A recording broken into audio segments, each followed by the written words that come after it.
আজকে আপনাদেরকে দেখাবো লুডুস আর আলু দিয়ে কিভাবে মজাদার একটি কাটলেট তৈরি করা যায়। এই রেসিপিটা আপনারা চাইলে বিকালের নাস্তায় অথবা ইফতারিতে রাখতে পারেন।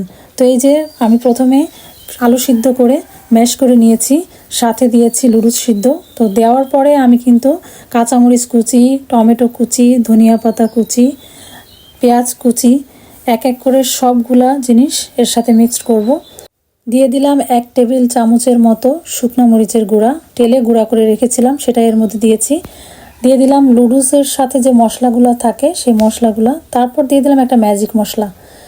এবার এটাকে সুন্দর করে মাখাবো, পরিমাণ মতো লবণ দিয়ে মাখিয়ে এটাকে রেডি করে নিব। তো এইভাবে আপনারা কিন্তু বাসায় এই মজাদার রেসিপিটা অবশ্যই ট্রাই করে দেখবেন।